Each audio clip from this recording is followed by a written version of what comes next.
Welcome to Words of Wisdom podcast. I'm Minerva Maharajh, a former NBA Toronto Raptors dancer turned certified spiritual life coach, author, and founder of Goddess of Wisdom Spiritual Life Coaching. Each week I'll be bringing you practical spiritual tools, tips, meditations, and interviews with powerful thought leaders. My intention is to bring you one step closer to the life you've been dreaming of.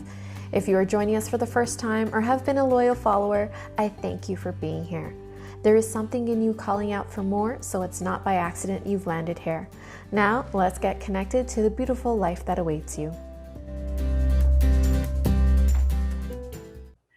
Welcome everybody to another episode of Words of Wisdom. And keeping with our theme for this month of self-love, I thought we need to bring on a relationship expert. So I thought of the best that I know in my circle, Josephine Carmela, an award-winning transformational empowerment and relationship coach.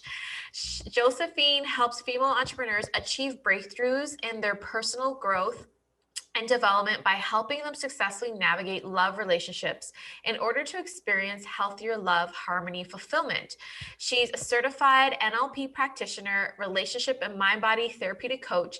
Josephine follows principles of somatic psychology for a mind, body, spirit, emotion, holistic approach to enable transformation for her clients that draws on her training in multiple disciplines, including Alexander Technique, Feldenkrais, I say that right, method, dance method therapy, dance movement therapy, love that, I'm a dancer, mind, body centering, kinetic awareness, health coaching, and relational modalities. Amazing. You're also a co-writer for a New York Times bestselling author with Marcy Schmoff, Chris, and Janet Atwood, and appears in the Living Legacy Project honoring exceptional Canadian women. You're also the founder of the Modern Love Project, which empowers the principles of conscious communication and emotional resilience and masculine feminine dynamics. All that stuff we love. Thank you so much, Josephine, for being on my podcast. Oh, you're welcome, Minerva. It's such a pleasure.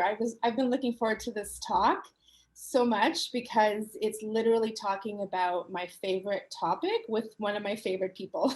Oh, thank you. You're the best. Like, I'm really looking forward to this time with you too, because I know you just have an abundance of wisdom around love and relationships. And I know that a lot of people, when they think of love, it automatically goes to other people. Like, I'm single or I'm married, I'm with a partner, and we go quick to looking outside of ourselves. So let's start there. So what is the relationship between self-love and romantic love? Oh, great question. So the way that I guide my clients is that we are designed to love and be loved, and a healthy relationship with others starts with a healthy relationship with ourselves.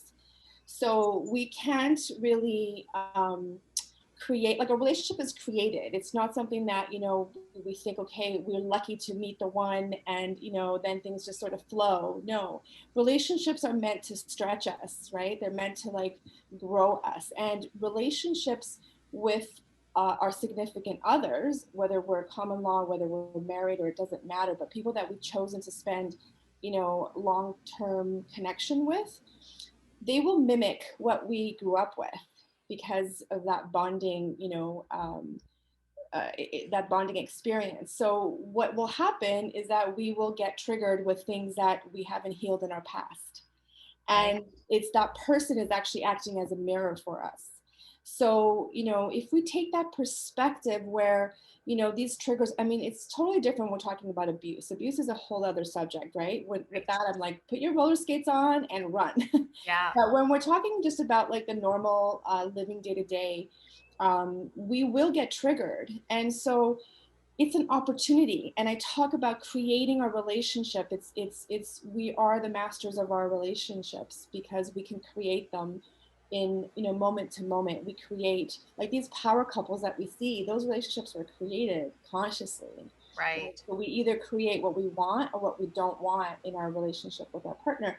And one of the key ingredients is really, are we looking, it's an opportunity for us to look into ourselves and what is happening, within us that needs, what's coming up for resolution, for healing, because relationships are energy dynamics. So the more we heal, the more we, create space within ourselves, within our heart, the more we fall in love with ourselves, and the more attractive we are to ourself, our partner, and they back to us. Right? Yes. Beautiful. And I agree with you 110%, because anytime, whether it's good or whether it's quote unquote bad, I do look and I ask myself the question, what in me is creating this experience? So there's something, and I love that you say that relationships is a mirror to who we are or what we need to work on. Right. Is that what you mean? Yeah, it's not it's what is unresolved within us. Right. So it's not, if things show up for us, it's an opportunity for us to do like a deep dive into, what is showing up, what still needs, like what self-limiting beliefs, I'm still holding, that my partner is giving me this opportunity to remember. Because if I stay in that cycle of feeling bad about that for myself, now I'm closing down, and I'm, feeling shame and guilt and all kinds of things. But really, what I try to have people do is to turn that story around and say, okay, no, this is an opportunity for us to look at, what is this message? What is still unresolved? Because we have complete authority over ourselves, and we can absolutely heal. So I say a lot, there's pain, there's struggle in relationship, but there's also healing. There's also opportunity for healing. And the more we heal, the more we come into wholeness for ourselves, and that automatically affects the relationship too, right?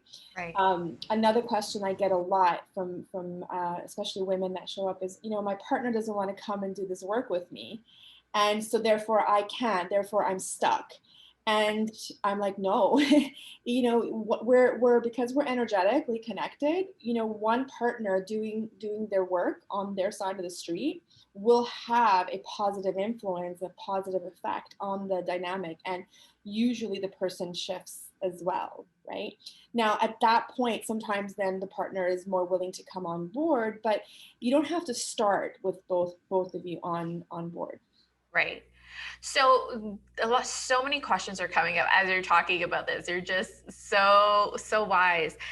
I'm just curious, when do you know it's time to leave, or you need to work harder, or you need to go deeper within yourself? What if you're the type of person that is doing all of the self work, your partner's not growing with you, and it's not necessarily a bad thing? What's your, like, you're just on different paths. How do you know when it's time to stay or time to leave? So basically, that's a phenomenal question, and it's, of course, it's personal for each person, and it's a combination. It's very unique because it's a combination of what our value system is, what our emotional needs are, and our threshold for not getting our needs met. Because what happens is that, when we're not getting our needs are like food and water in the emotional world, right? We will, when the pain of living like this gets bigger than the pain of leaving, we will check out. And we either check out physically, where we physically leave, or we check out emotionally, where we're still, with the person, but we're not developing that deep bonded connection. Right. So basically, it's, an analysis of all these things. Like, I work with women that are, you know, for example, someone that's really super tired, they've done their work, they're doing their work, their partner is just not budging, and there is not a big enough shift for them. But they also believe in family, and they believe that they want their kids to be a little bit older before they leave. So what I say to them is, make a conscious choice. It's an empowered choice to say, I'm not happy, I'm not getting my needs met, but I'm also needing to, you know, um, align with my value of family for a while, so that I'm on my way, like making my, exit strategy, but I'm doing it based on my empowered choice, which is different than creating a lot of drama, right? And staying in a place of blaming the other person. It's sort of like, take your power back, get aligned to your values. And if your values are, I don't want my kids to be living like this or seeing this, then that's a phenomenal choice, right? It's an Right. empowered choice. And, as long as, what I help couples do as well is to end with honor, right? Like to end, because there was a time when things were good, and there is a reason for that reunion to have happened, right? There's Yeah.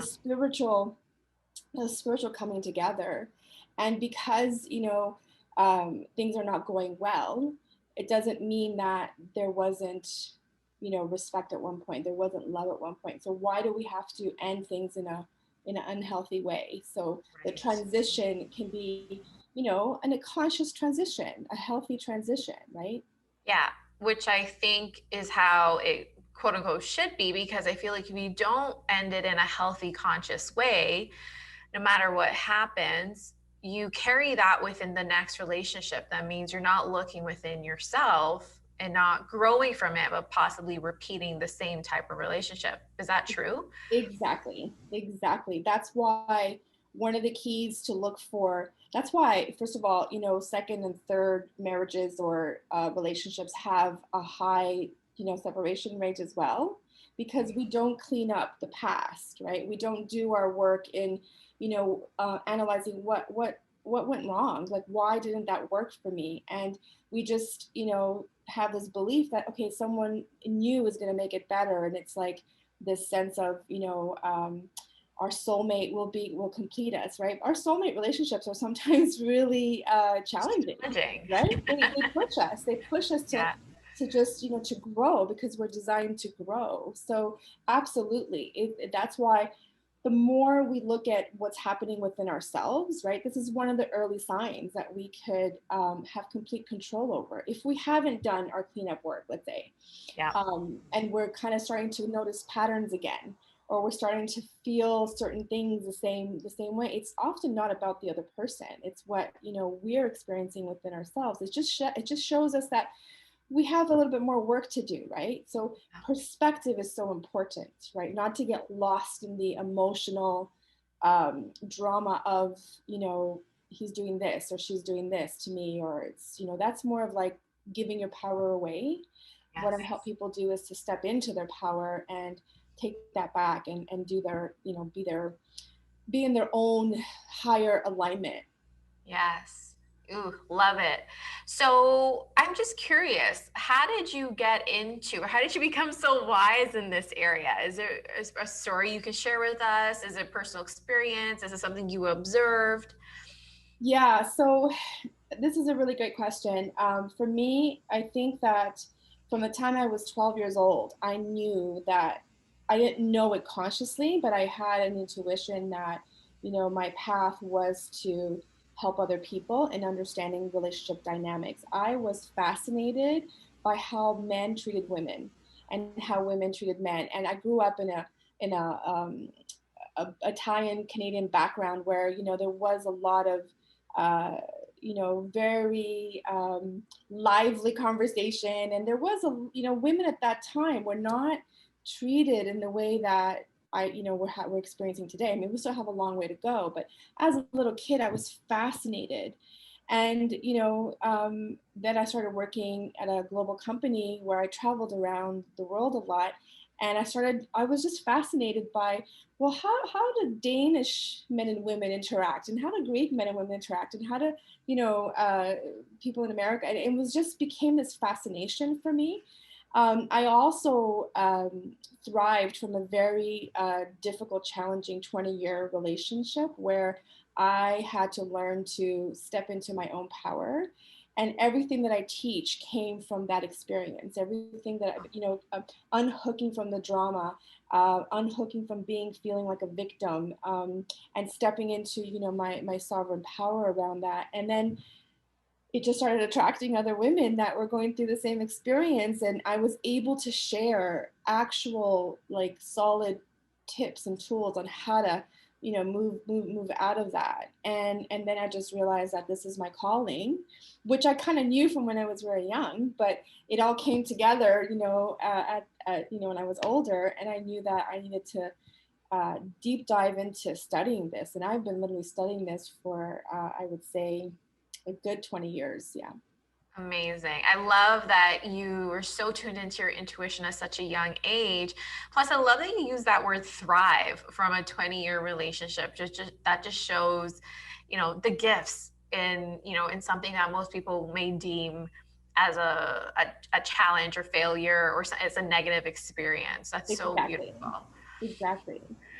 So, what are some things we can do to increase or take a look at ourselves to improve our relationship with ourselves, whether we're in a relationship or whether we're wanting to call in a new relationship? What are the important things we need to keep in mind in order to attract a divine love relationship? Yeah. So, and this is a great question too, because you're right, whether you're in a relationship or whether you're not, um, again, it's just being very cognizant, knowing yourself, knowing, like really doing the deep dive and showing up in an authentic way, which is not as easy as it sounds, right? Like just it takes courage, right, to go into yourself and really understand what your needs are, not in a way of thinking we're being needy, but in a way of like, you know what, I need to be with a partner that is emotionally open and that they are, receiving what I'm saying and I'm able to, connect with them on an emotional level. Like some people need that, some people don't. But if you're with a partner that, you need that and that partner can't give that to you, that will cause conflict. So the more we know ourselves, the more we know what our values are, like what we, stand for, and what we need. Like our emotional needs are like food and water in the emotional world. Like if we don't get food and water, we will starve, right? But at some point, in the same way, in our emotional setting, if we don't get our emotional needs met, whether it's from within us or whether it's within our dynamic and our relationship, it is that kind of starving, right? And we stay in like long-term dynamics that are not healthy for us. So I would say, the more we know and give ourselves permission to understand who we are, what we need, and to be okay with that, the more we can communicate that, the more we can receive that back, right? Does that make sense, Minerva? Completely love it. And it's something you said about knowing your values, and it's different for everybody. Because a little irk of mine, a personal, I don't know the word of it, like a personal pet peeve is when people say relationships all about trust. It's all about communication. And not to say it's not, but I feel like it's different for every couple. Like, what is that anchor or core value per Yeah. couple? Do you know what I mean? Yeah. Because for my relationship, it's important, but it's not even a question. Whereas for some people, it's like it has to be about communication. It is about trust. So can you speak a little bit on that? Are there certain pillars that every relationship has to have, or is it different for everybody? Yeah, so this is another great question because again, relationships are they're complex, right? Because we're individually complex. So that's one aspect. We are individuals and we are, complex beings. We have a lot of layers. Now you're bringing two people together that have individual, things going on and they have a lot of layers. Now on top of that, you're bringing in past hurts that they've either experienced in childhood or that they experienced in, relationships prior to the one that they're in that they may or may not have cleaned up fully. So it's, so it just adds to the complexity or the every single relationship that I work with is just, there's no, it's like snowflakes, there's no two alike. So there is a template that we need to create within our our partnership, because it's like you have to respect the person that is in front of you, how they're showing up, where they're at, right? So yes, there is a uniqueness that is going to permeate, right? However, there are certain things that you do need to have to make a healthy relationship thrive, and some of those things are trust, some of those things are respect. Emotional needs are on top of the list, because you can't have trust and respect if you're not really understanding the person's emotional needs, right? Right. Creating emotional safety, right? A bubble where I know that I can share my heart with you, I can be vulnerable with you, and you're not going to judge me, you're not going to put me down, you're going to be able to receive that, right?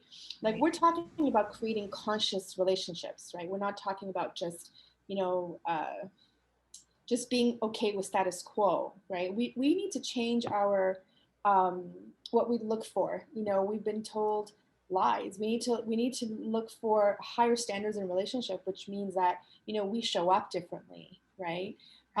So I would say emotional safety, creating that bubble, definitely trust, communication is important, and emotional needs and aligned values, right? Aligned values that you're going in the same direction. You both want the same thing. If one person wants kids and the other one doesn't, and they're just having kids because they want to please the partner or please, you know, that's what they're supposed to do, that's not going to create a union that's very healthy and strong, right? Because one person is feeling like they're giving up part of themselves, right?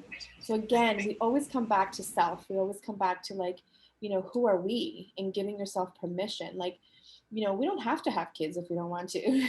You know, some women do and some women don't. So we need to own that and know that's who we are. And this way we're able to call in and to attract back in, you know, something that is more in alignment. Right. Love it. So I know you have a little exercise planned for us on assessing our level of self-love. Can you tell us a little bit about it before? Yeah. So I'm excited for everyone. so we talk about, you know, different, I'm so passionate about helping people learn the early cues of when a relationship is kind of going off track, because we know the later cues. We know when it's become so unbearable that, you know, we know the relationship is in trouble.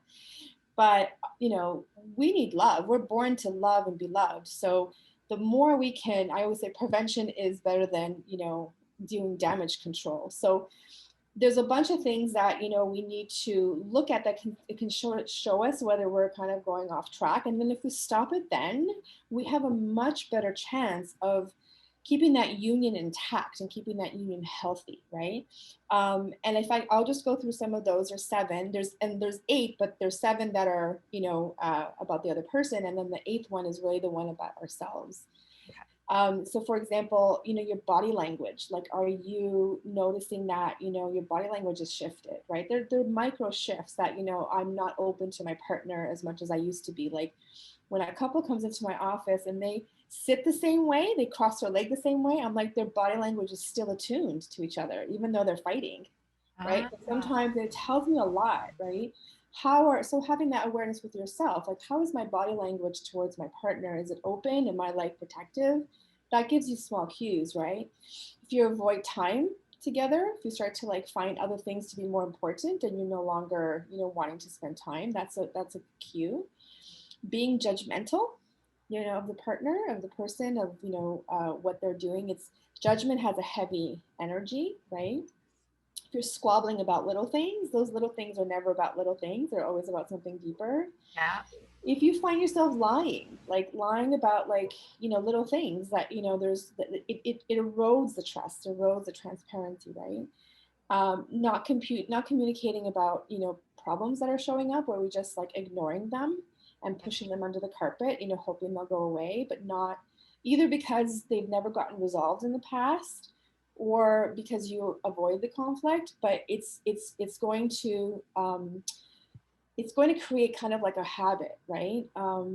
And physical intimacy is a really big part too. If you're noticing that, you know, you're less desiring of that, that's a sign. But the sign that I find the most telling really is, you know, knowing what's happening within ourselves. How do we feel about ourselves? I've noticed this myself. If I'm feeling, you know, I start having those, you know, thoughts, those negative thoughts coming in that about something about myself, that I'm not, you know, doing something good enough or whatever, I'm just more cranky. I'm projecting that out. We are always projecting outward what we're feeling inside. So, you know, it's such an important awareness to kind of make a habit of, because the more we do that, the more we can stop things from getting bigger. So, and this exercise is literally just, it's a body mind exercise. We live in our heads. So it's important to step into our body wisdom. And literally it's just an exercise that's going to help us go into our body. We'll take a nice deep breath and we're going to focus on our heart. We're going to focus on one part of our body and just see what's there, because it's energy and energy could be, stuck. So we're going to just try to like disperse it a little bit. Okay. So excited. Okay. Awesome, great. So if we just, close your eyes and take just a moment to like feel your feet on the floor and just connect to, you're going inward now. And if we take a nice deep breath, we breathe shallow. So we're going to take a really deep breath. We're going to breathe into our belly. So we're really deeply connecting to our body. And our body has so much wisdom.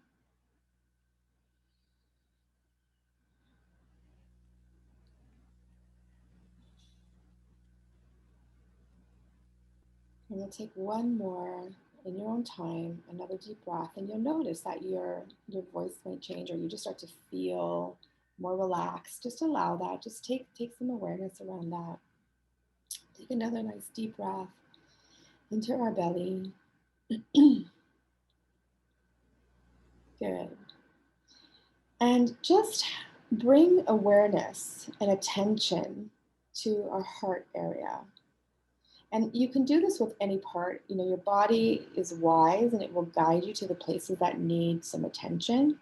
But generally, right now we're going to just focus on our heart. And we're just going to focus on that part of our body and sense. It's a very quiet, soft, very powerful exercise where we're listening. We're tuning in. We're tuning into the wisdom in our body. And notice, is your heart space feeling open, or is it tight? Or is it feeling stuck? Like just allow your own messages to come through about what's happening. Is there a color that's showing up for you? Is there a shape? Is there a sensation, a feeling? And all we're going to do is we're just going to sit with this. We're not judging it. We're not making it right or wrong, or it needs to be a certain way. We're just going to allow our body to show us what is showing up. And we're just going to sit with that sensation or that feeling or that energy. And as we focus and we just sit with it, we're going to notice.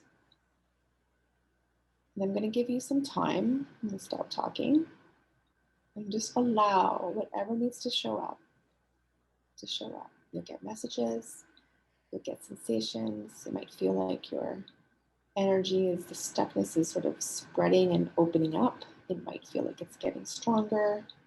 Just allow.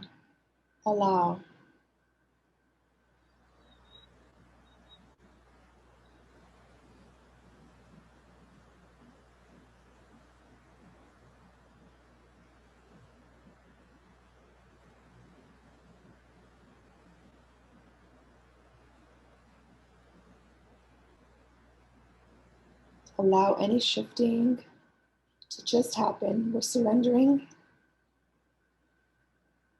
and allowing, tapping into our wisdom, our body wisdom.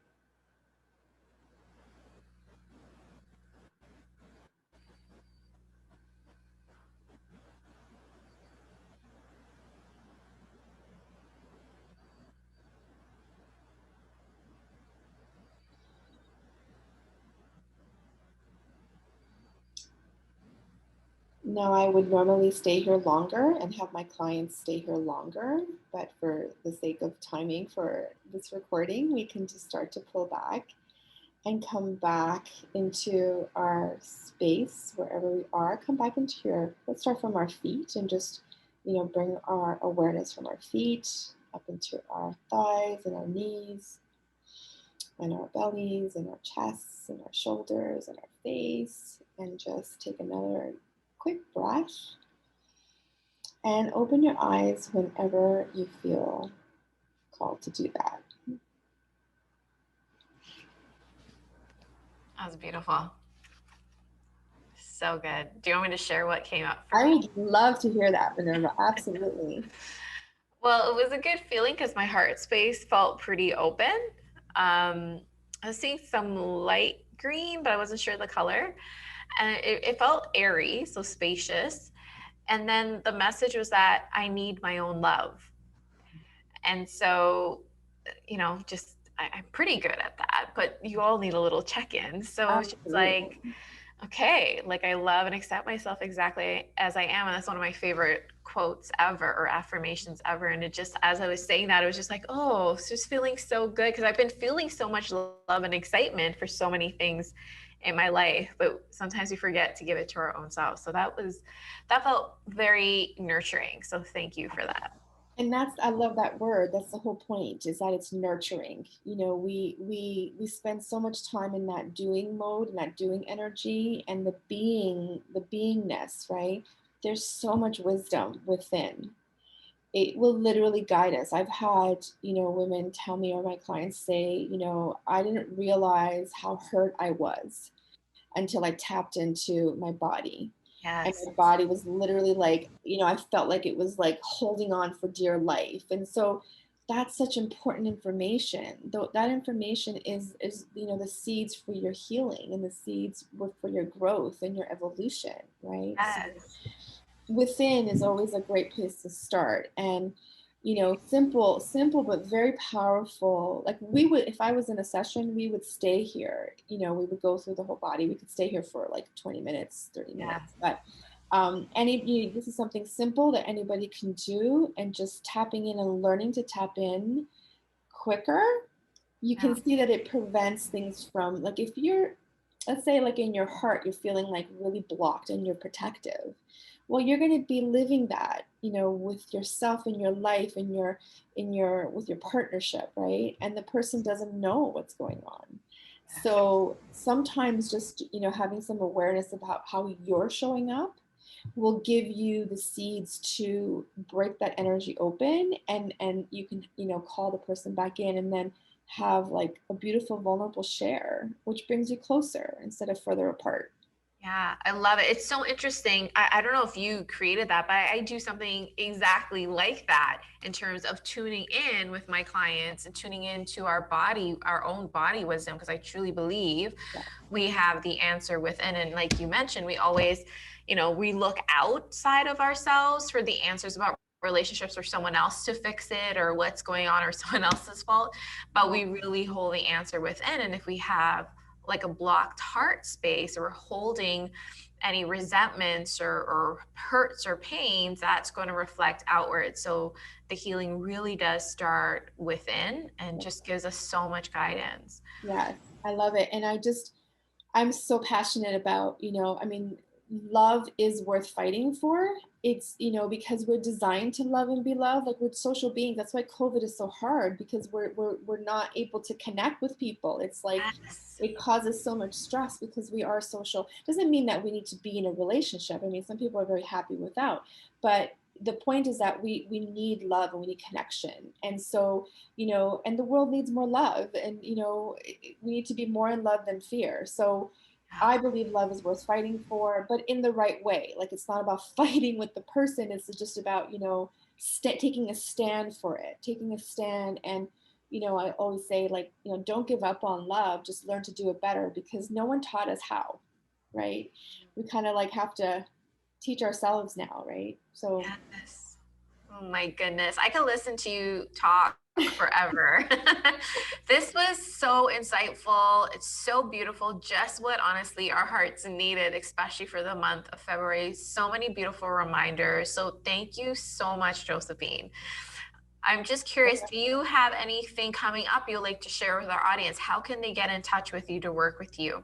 absolutely. So, you can follow me on Instagram, or on my website. There's a, DMing on Instagram is probably the quickest way, but you can go through a contact sheet on the website, on the contact page. I do have a program that I'm launching, called Live Your Best Love, and it's 12 weeks. It's a group project, and because there's so much healing that's done within when women come together, it is not a couple. It's for, women that want to reconnect with their partner and do the healing on their own track. And we cover everything that you need to become more empowered and reconnected with yourself, so that you can reconnect with your partner. Beautiful. Also on our website too.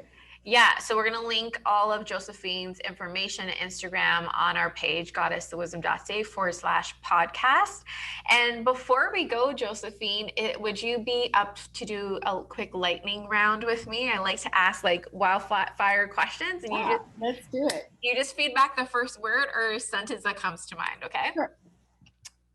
Okay, question number 1. What's your idea of a romantic date? A walk in by the waterfall. Beautiful. Walk by the beach, walk by water. I love that. Water is so powerful. Right. What's your favorite rom-com movie? Oh my God, I have so many. Rom-coms. Let's see. I can't think of one off the top of my head. What's the one when Harry met Sally? Is that like an old one? Yeah, that's a Rom-com, classic. right? Yeah, that one's the one that comes up for me right now. And I just took a stab at asking a rom-com movie. I figured you're a rom-com gal like me if you're into relationships. You know what I love to watch is like old period pieces like Jane Austen movies, and I loved her readings, and like Bridgerton and those kinds of that whole. It was interesting to see like in history how masculine and feminine dynamics showed up, right? Yes. And how we've evolved. And now I'm so fascinated by that. Oh, beautiful. I know Bridgerton's it's a huge one right now. Yeah. What's your favorite self-love practice? The one we just did.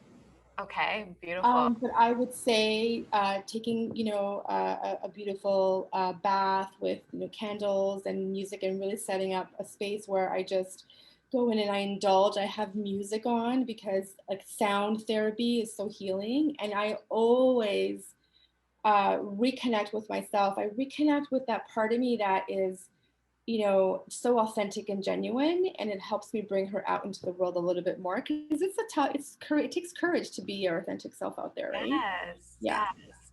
Well, that goes perfectly into my next question. What's your favorite thing that you love about yourself? I think I would say my compassion. Just being compassionate for the human condition, and having compassion for people's hurts and wounds, and the sense of like wanting to help them heal. Yeah. Beautiful. And last question is, what is your proudest accomplishment to date? My kids. I knew you were going to say that. They're just beautiful. They're so beautiful, just like their mama. Well, thank you so much, Josephine. It's been an honor to have you. Any last words you'd like to say to end us off? Yeah, just don't give up on love. It's worth fighting for. Learn to do it the right way, and just learn to take the courage to heal, and it will be something very rewarding, right? I love it. Thank you so much. We love you so, so much. And thank you everyone for listening. And we'll see you next time on Words of Wisdom, sending love and light.